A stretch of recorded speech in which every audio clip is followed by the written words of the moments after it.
Parliament వర్షాకాల సమావేశాల్లో భాగంగా ఇవాళ లోక్సభలో అత్యంత కీలకమైన పబ్లిక్ ఎగ్జామినేషన్స్ అమెండ్మెంట్ బిల్లు 2026ను ప్రవేశపెట్టేందుకు కేంద్ర ప్రభుత్వం సిద్ధమైంది. దీంతో పార్లమెంట్లో కేంద్రం ప్రతిపక్షాల మధ్య తీవ్రస్థాయి ఘర్షణ వాతావరణం నెలకొనే అవకాశం కనిపిస్తోంది. పబ్లిక్ ఎగ్జామ్స్ కు సంబంధించి కేంద్రం కఠిన చట్టాన్ని సిద్ధం చేసింది.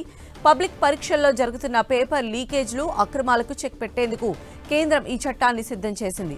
యూపీఎస్సీ తదితర సంస్థల ద్వారా నిర్వహించే పరీక్షలకు మరింత పారదర్శకత పెంచే టార్గెట్తో ది పబ్లిక్ ఎగ్జామినేషన్ సవరణ బిల్లు 2026ను రెడీ చేసినట్లు సమాచారం. కేంద్ర మంత్రి జితేంద్ర సింగ్ ప్రతిపాదించనున్న ఈ బిల్లును ఇవాళ లోక్సభలో ప్రవేశపెట్టనున్నారు. ఈ బిల్లుకు సంబంధించిన ప్రతులను ఇప్పటికే సభ్యుల పోర్టల్లో అప్లోడ్ చేశారు. పేపర్ లీకేజీలకు సంబంధించిన 2024 నాటి చట్టానికి కీలక సవరణ చేస్తూ ఈ బిల్లు రూపొందించారు. నేరస్తులకు విధించే జరిమానాలు, జైలు శిక్షల కాలాన్ని ముసాయిదా బిల్లులో భారీగా పెంచారు. దర్యాప్తు, న్యాయ విచారణలో జాప్యాన్ని నివారించేందుకు స్పష్టమైన గడువులను చట్టంలో చేర్చినట్లు తెలుస్తోంది. పబ్లిక్ పరీక్షల్లో అక్రమాలకు పాల్పడే వ్యక్తులకు విధించే శిక్షలను మరింత కఠినతరం చేశారు. గతంలో 3 నుంచి 5 ఏళ్లుగా ఉన్న జైలు శిక్షను కనిష్టంగా 5 ఏళ్లు, గరిష్టంగా 10 ఏళ్లకు పెంచారు. నిందితులకు విధించే జరిమానా సైతం 5 రెట్లు పెంచారు. ప్రస్తుతం 10 లక్షల రూపాయలుగా ఉన్న జరిమానాను ఏకంగా 50 లక్షలకు సవరించారు. పరీక్షల నిర్వహణలో భాగస్వాములైన సర్వీస్ ప్రొవైడర్లు అక్రమాలకు పాల్పడితే విధించే జరిమానాను ₹1 కోటి నుంచి 5 కోట్లకు పెంచారు. పబ్లిక్ పరీక్షల నిర్వహణ బాధ్యతల నుంచి ఆయా సంస్థలను తప్పించే కాలాన్ని 4 ఏళ్ల నుంచి 8 ఏళ్లకు పొడిగించినట్లు సమాచారం.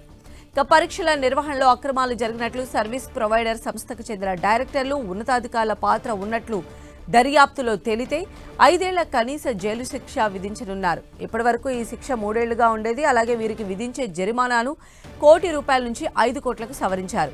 పరీక్షల నిర్వహణ సంస్థ, సర్వీస్ ప్రొవైడర్ తదితర సంస్థలన్నీ వ్యవస్థీకృత నేరానికి పాల్పడితే కనీసం 7 ఏళ్ల నుంచి 10 ఏళ్ల వరకు జైలు శిక్ష విధిస్తారు.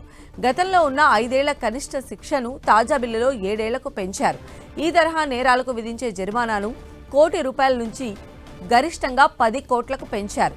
కేసుల దర్యాప్తు కోసం కేంద్ర ప్రభుత్వం ప్రత్యేకంగా స్పెషల్ టాస్క్ ఫోర్స్ ఏర్పాటు చేసేందుకు కొత్త సెక్షన్ కింద మరో నిబంధన చేర్చారు. కేంద్రం ఎస్టీఎఫ్ను ఏర్పాటు చేస్తే దర్యాప్తు బాధ్యతను పూర్తిగా ఆ బృందమే నిర్వహిస్తుంది.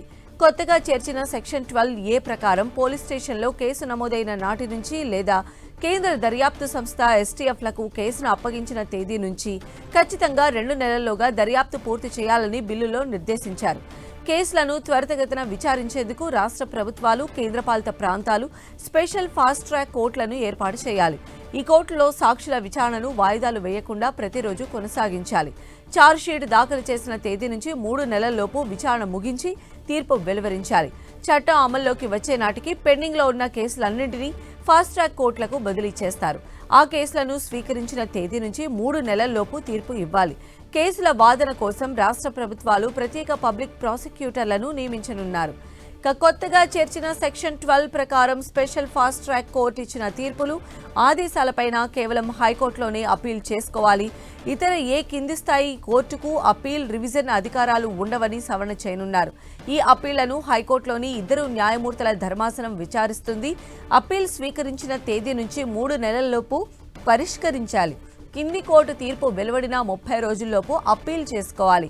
సరైన కారణాలు ఉంటే గరిష్టంగా 90 రోజుల వరకు హైకోర్టు అప్పీల్ను అనుమతిస్తుంది. 90 రోజుల తర్వాత ఎలాంటి అప్పీళ్లను స్వీకరించరు. బెయిల్ మంజూరు, తిరస్కరణ ఆదేశాలపై నేరుగా హైకోర్టులోనే అప్పీల్ చేసుకోవాలని సవరణ బిల్లులో పొందుపరచనున్నారు.